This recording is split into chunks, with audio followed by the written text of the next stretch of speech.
Come and see what everyone's talking about. La ilaha illallah. Allah, there's only one God and Jesus was his messenger. Allah, la ilaha Bismillah, alhamdulillah, assalamu alaikum, which means peace be unto you. Welcome to another episode of the Deen Show. We'd like to thank everybody who's been viewing us every week. We're excited to get a lot of your emails. We try to encourage people to send us your comments and suggestions. Some of the questions that are more scholarly questions, the fiqh questions, we ask that you don't send us those because I'm not a scholar.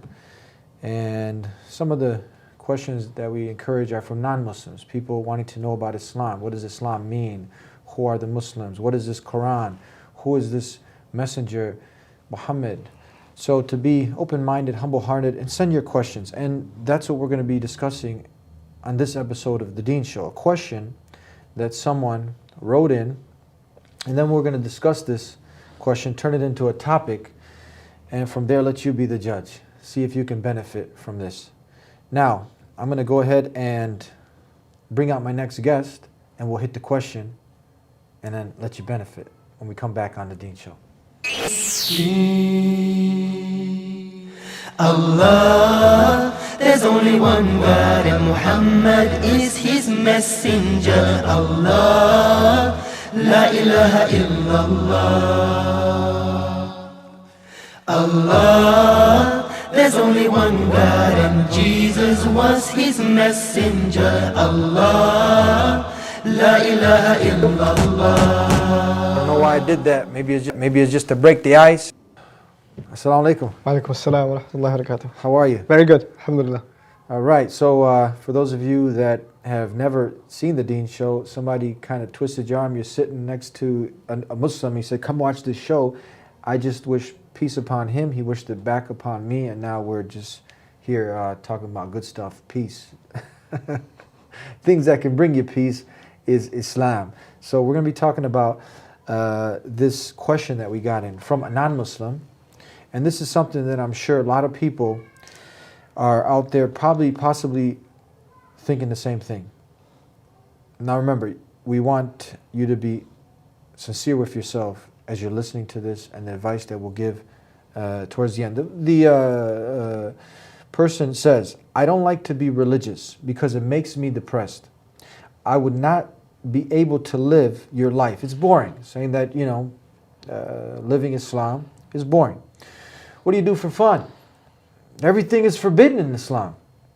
Can't date. Oh. You can't meet your soulmate. You see, there's a lot of, for a Muslim watching, said, "Man, this person's already, the Muslim's probably laughing." This is, but it's a big misconception that people have, and we're seeing that right here. Come on, you can't go clubbing. God forbid if you miss that Friday, Saturday night at the club, you got to get that VIP card. God forbid if I can't do that. Okay, you can't have an occasional drink. Kool-Aid and orange juice and all the other hundreds of drinks that are out there. That's not enough, but we got to have that Jack on the rocks, huh? Okay, you can't have sex if you feel like it. I just want to get down. So the person's saying, "I want to get down when I want to do it." That's a boring life, Eddie. Women in your religion cover from head to toe. There's no freedom at all. I add my own words into this a little bit. It's probably the sisters who are Muslim, which we know that many more women are coming to Islam, probably laughing at this. But the person that's given this question, I'm just adding a little humor to this, but because it's funny to us. But we hope you're still listening. Look, but men can have more wives as long as I know. This is ridiculous, man. It's the best not to follow any religion.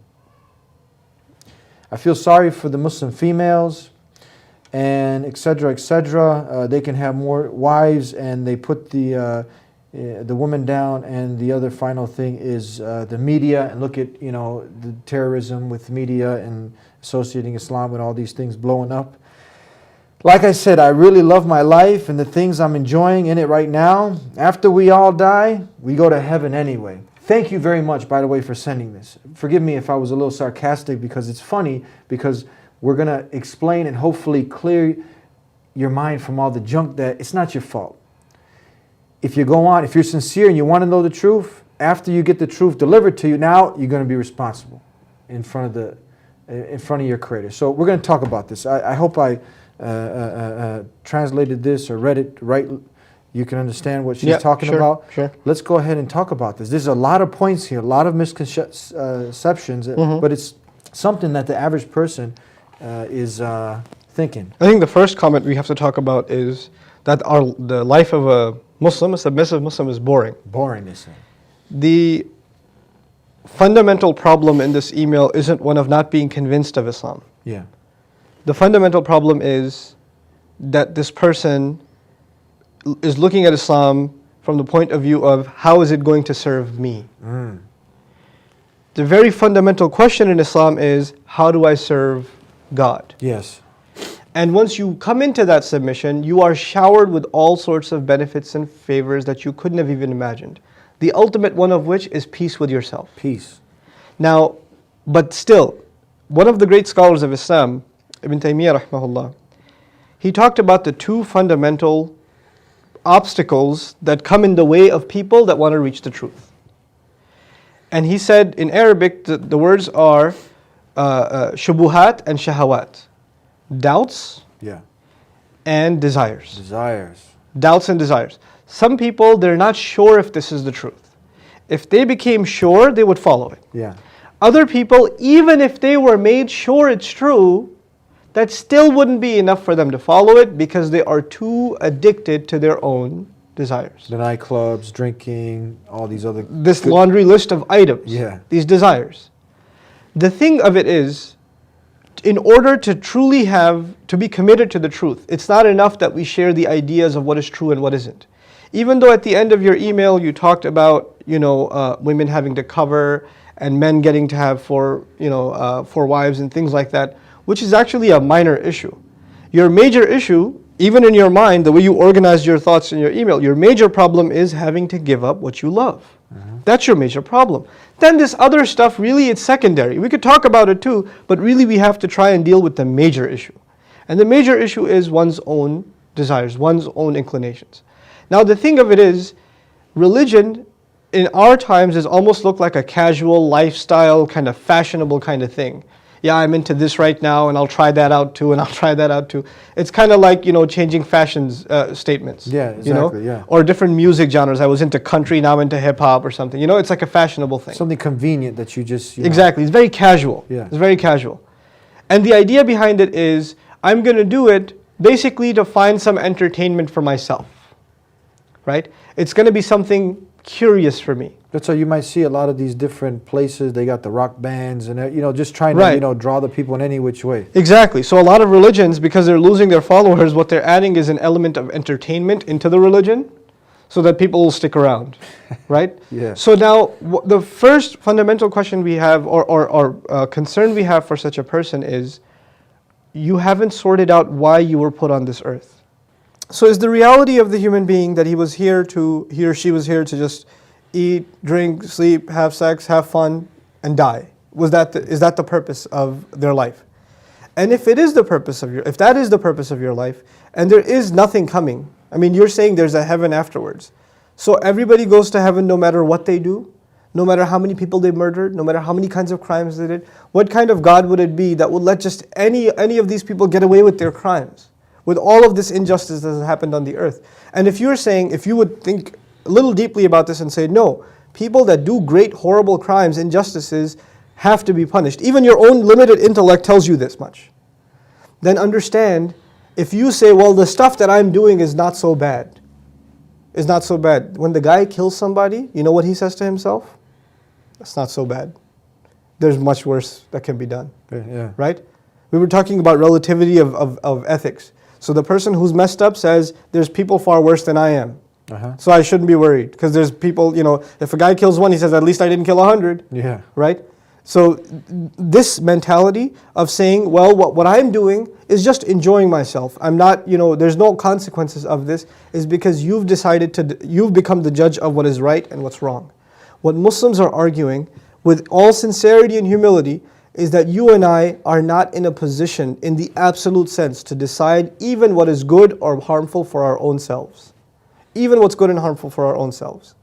We're not in a position to know what is coming ahead of us. Nobody left this earth, went into the ground, got buried, and came back and told us there's a light at the end of the tunnel, and there's a heaven, and there's a hell. Nobody came back and told us. So you can't say that you know this on your own from human experience. This is knowledge beyond yourself. So when you say with full confidence, after this half the email about turning this life into heaven for yourself, doing whatever you want, that's heaven, isn't it? Yeah. So turning this life into a life of pleasure for yourself. And then you argue, well, I'm going to party here, and then when I die, there's more coming. There's more coming. Then you've decided to make a past judgment on something you have no knowledge of. You have no knowledge of this. You know, Allah Azza wa Jal speaks, He says, أَتَقُولُونَ عَلَى اللَّهِ مَا لَا تَعْلَمُونَ. Are you saying on behalf of God what you have no knowledge of? Are you saying on behalf of Allah what you have no idea about? So the idea that you're okay in the hereafter is almost like a delusion. And actually, in fact, it is a delusion. That I'm doing all right. There's nothing wrong. There's nothing wrong with my life. And especially, you know, if you're a young person and you think your whole life is ahead of you, how many young people that thought their whole life was ahead of them, that were going to party away their life, died in a car accident? That died on their way to the club, that never got a chance to live out their entire life the way they had planned. And so they're false hopes, your false aspirations. You think these things are going to bring you happiness? You know why you keep going back to the club and you keep going back to these desires? Because you never find satisfaction. You're never satisfied. You're never going to be fulfilled. You're never going to be content. What we are offering in Islam, what we have found in Islam for ourselves, is a means by which our hearts are at peace. They're at rest. They're not discontent. We are pleased with what we have. And I promise you, you know, one of the most beautiful things in Islam is finding your soulmate. That's one of the most beautiful gifts in Islam. You Yeah, that's one of the things here. You Right, can't, that's you can't why meet your soulmate. You can't meet your soulmate. You see, what is a soulmate? It's not just about physical desires, physical pleasures. I'm sure you and other people you know have had the experience of thinking they found their soulmate, getting used, getting abused, getting manipulated like a, you know, like a toy, and then being thrown off, being, you know, disregarded. And people like that, you know, when somebody uses you like that, and somebody takes advantage of you like that, you lose respect for yourself, and you lose respect for others. So the next time around, you're going to do it to someone else, and you're not going to feel so bad about it either, because you've lost a little bit of your humanity every single time. What Islam is saying is so powerful. We treat our women with the utmost respect. Our Messenger told us, sallallahu alaihi wasallam, the best of you are the ones who are best to their spouses, and I'm the best to mine. You know, so he teaches us to be the most merciful, kind, and lenient towards our spouses. And really, I don't want to talk about the reality of spousal abuse in the world, which happens in the Muslim world and it happens in the non-Muslim world. I'm not saying Muslims are not guilty of spousal abuse. They are. That's the defect in that individual. Yes, this is not to speak anything of Islam, and actually they have violated some very basic principles of Islam if they're engaged in abusing their spouse. This is one of the most prized, you know, responsibilities. One of the highest responsibilities a man has in this life as a Muslim is taking care of his wife. This is one of the things he's going to be interrogated about in front of Allah. How did you deal with her? Were you kind to her? Did you take care of her? Did you protect her? Did you honor her? Did you teach her? Etc., etc. These are the things that, you know, Muslim men are supposed to take very, very seriously. But the bottom line isn't even this issue. The bottom line is, forget men. This religion is not about men versus women. That's not the issue. The issue is you and your Lord, you and your provider. He gave you all of these things to enjoy, and He's asking you. You can be deluded by these things, you could be, you know, dissuaded by these things, or you can have eternal pleasure, eternal life. A pleasure far beyond what these few things that you're obsessed with can ever help you with. You know, you're going to get drunk, and you're going to throw up, and you're going to have a hangover. You're going to go to the club, you're going to wake up somewhere, you don't even know what happened to you the night before. You're going to do these things thinking it's going to bring you pleasure, and it's going to end up causing you, if it hasn't already, a lot of pain. You think you're happy, you're kidding yourself.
Assalamu alaikum!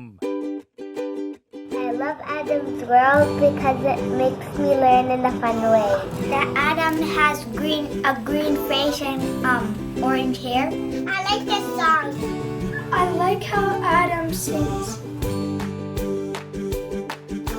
I like Adam's world because it makes me happy.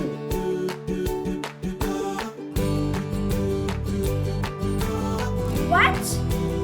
No. No. No. And here's Adam and here's Anissa. Adam is and his sister. Adam is a boy and he is really smart.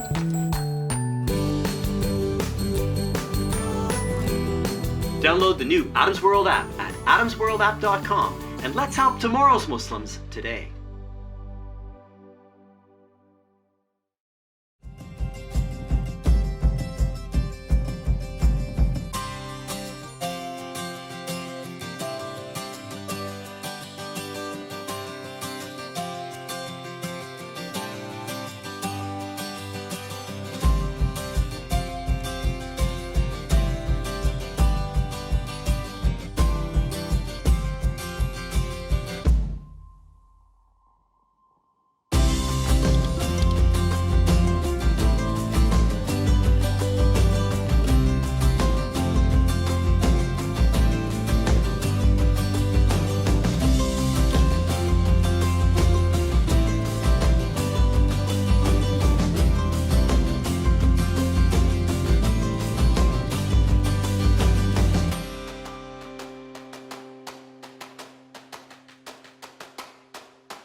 And push you in a different direction. There were people much like you that were in a life of really entertaining themselves, drowning themselves in all of their seductions, and Allah gifted them with just a possibility, just a few moments of taking a seat back, pulling themselves out of that cycle and thinking about it for a moment. And they found the truth.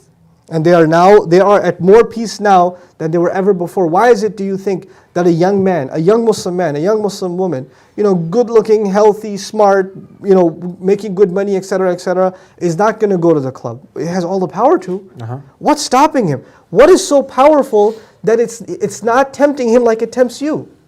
Why is it that he's able to fight that? He's got something so powerful that nobody else can see, and we want to share that treasure with you. We want to share that. That's what we want you to experience. A lot of us, some of us are just coming over from what we call jahiliyyah, coming over from the days of ignorance. Some people, they can relate to this and they're laughing at it now because they have that true peace and that contentment. They don't have to go to the club. They don't have to go chasing the material world.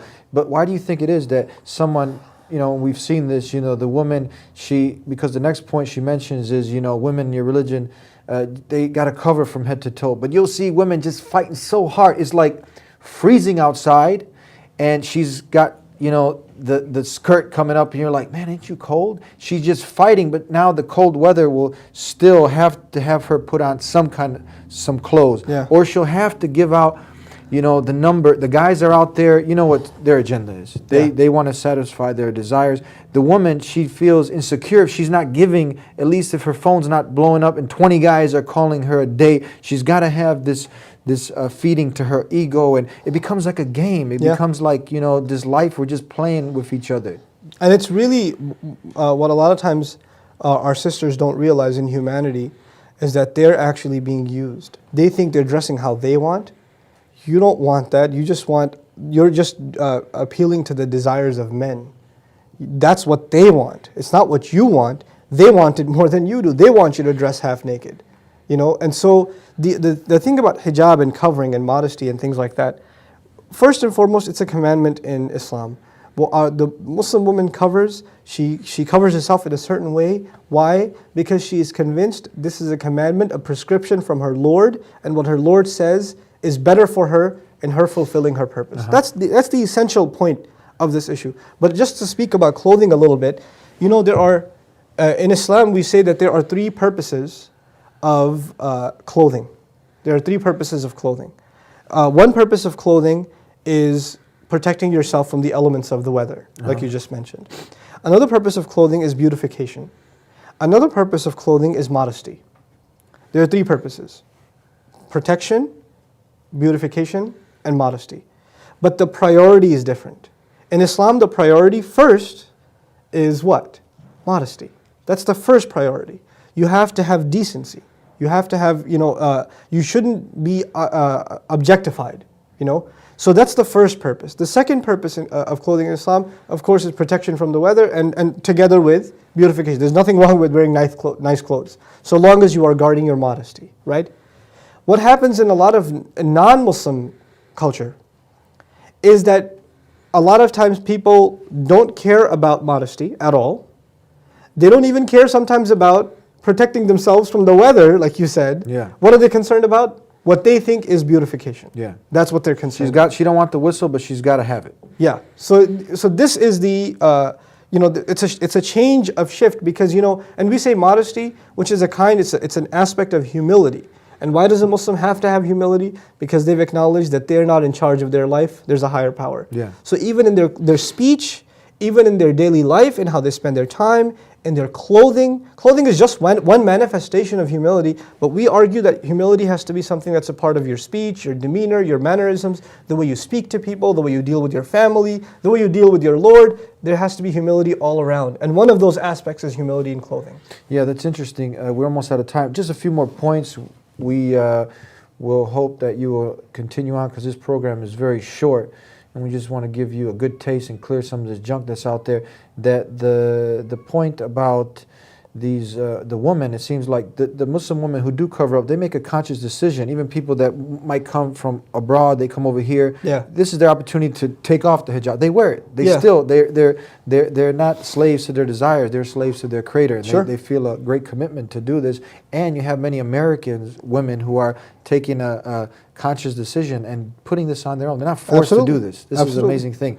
Now, the other point that the person brought up is about the organized religion. And you hear this a lot where a person will be like, that all religions are just man-made. And I would agree, we shouldn't have to follow a man-made religion organized by men. So how can we clear up this misconception? I think what's happened is, at least in Western society, there's been a lot of disappointment with certain religions because you could see clearly the logical contradictions in them, like right off the bat. You don't even have to go deep into finding the logical contradictions. You could see them right off the bat.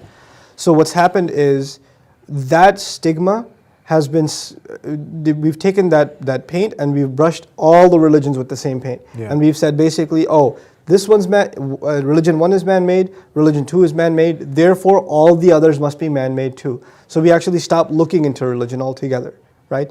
What we're arguing is that's not a fair assessment. Just like you don't judge, you don't meet two people from a certain race and then pass judgment on the entire race. You don't meet two people of that gender and then pass judgment of the entire gender. Same thing with religion. You come across a certain religion and you're not satisfied with it. You didn't find it convincing. That's not fair for you to just brush off all other religions and say, they're all man-made. That's actually an oversimplification and an intellectual laziness on your part. You're actually just justifying to yourself that, I was kind of thinking about submitting to my Creator. I didn't find something satisfying. So I'm just going to go back to my old distractions, right? It's kind of like, I'll tell you, you're only going to dig, the analogy, you're only going to dig into something and you're going to only spend effort and time in something that you think is worth it. Like if I asked you to dig a hole into the ground for $5 and dig 10 feet half the day, you won't do it. But if I say dig 10 feet and I'll give you 20,000, you'll start shoveling. Yeah. So you only put time and effort into something that you think is worth it. If you think the truth and finding the purpose in your life is worth it, you'll dig and not find, then dig again and not find, and dig again and not find until you find, right? You're going to keep on digging. But this attitude of, generally, just without even any inquiry, without even caring to look at the matter, you just say, I don't have to look into it. I already know that there's nothing, it's all man-made, we're all going to go to heaven. Well, the idea of heaven comes from religion anyway, so where did you get that idea? Right? Yeah. You're jumping the gun and it's actually showing your intellectual laziness, your emotional laziness. And perhaps the reason is maybe you don't want to find the truth. Maybe deep inside you, you're scared that if you find the truth, it's going to ask you to change yourself. And if you don't want to change yourself, Allah says in the Quran, بَلْ يُرِيدُ الْإِنسَانُ لِيَفْجُرَ أَمَامَهُ يَسْأَلُ أَيَّانَ يَوْمُ الْقِيَامَةِ. Very beautiful. He says, no, the human being, he wants to continue to disobey and explode in his disobedience that is in front of him right away. He wants to stay in that rut. Yeah. And then that's what leads him to ask, oh, when is the judgment day coming anyway? When is the resurrection coming? It's not going to happen. We're all going to go to heaven. Look at what Allah said and look at what you're saying. It's like He drew a picture of what you're saying. Subhanallah. You know what, when I study Quran and then I look at the kinds of questions people ask, it's incredible. Allah knows us better than we know ourselves. You're not the first person to ask this question. There have been hundreds of thousands of people before, millions if not, that have asked the same question of their Lord, of their purpose in life. And there are people who found that answer and were sincere to themselves. And there were people who passed by these responses and said, no, my desires, my temptations, my seductions are just too powerful for me. I'm going to stay in this mess. You have to decide if you're stronger than your desires. And I want to create an urgency with this person. I know they're sincere, and the many thousands that are watching, that death is a reality. It's not something that this should be put off searching for the truth. Thousands of people just in America die every day. I'm told that close to 150,000 die globally. So death can reach us at any time. And this Absolutely. is a fact. And we should kind of get on the ball about finding what the true purpose of our life is. Absolutely. You know, أينما كنتم يدرككم الموت ولو كنتم في بروج مشيدة. Allah says, wherever you may be, death will come to you. Even if you are in fortified camps, you're in the best security system. Death does not need to knock on your door. It will come right to you. You could be in your beds. You could be in your sleep. You could be driving to work. You could be perfectly healthy one day and a heart attack and died the next. We say it was sudden death, right? Cause of death unknown. This happens too. Death is not in your hands, it is the hands of your Creator. And because there's no timeline, you think you make a 40-year plan, you may not even have 3 hours left on this earth. I don't know how much time I have left, you don't know how much time you have left. Yeah. So we have to have a sense of urgency to finding our purpose. Because once that clock stops ticking and we leave this earth, then like one of the companions of the Prophet said, Ali radiallahu anhu, he said people are sleeping. It's beautiful. He said people are sleeping and when they die is when they wake up. That's when their eyes open. An-nasu niyam, people are asleep. So we ask that you wake up before you go into the grave. Where everybody else thinks you've been put to sleep, the reality will be you've actually been woken up at that point. And we don't wish that upon you. We don't wish that you wake up at that point. We wish upon you that you wake up now. That you think about your purpose and reality now, inshallah. Yeah, and it's not fair now that you expect the Creator, or you go to your boss and he told you and he gave you a list of responsibility. You neglected it, now you want to get paid at the end. Yeah, exactly. It doesn't make sense. Okay, thank you for being with us. Quite welcome. We hope to have you back again, inshallah, God Inshallah. willing. Look And forward to thank it. you. I really hope that you're sincere, that you're honest, and I'm sure that you want to know the truth, and I hope that this somewhat will stimulate you to continue on in your journey. Do the most important thing. Ask the one who created this universe and everything in it. Take the first step. Don't fight the guidance. Ask Him to guide you. The one who created you and took care of you and is still taking care of you, ask Him for the guidance. And He created you. I mean, one of the beautiful things is that He's the most loving and the most merciful, and it'd be unfair that He wouldn't guide you, but it's unfair to yourself if you don't even ask Him to give you the guidance. So ask Him to guide you. Take that first step, that first crucial step to wanting to know the truth, and then when the truth comes, be on it. It's very simple. And Islam is calling you to something that's in your very nature, to be a slave, to be one who surrenders and submits to just God alone and not His creation. And if you can dig this simple thing, then everything else will fall in place. It's a very beautiful way of life, and we hope that you got the benefit from this show, and we look forward to having you again, God willing, inshallah, on the Deen Show. Until next time, assalamu alaikum, peace be unto you.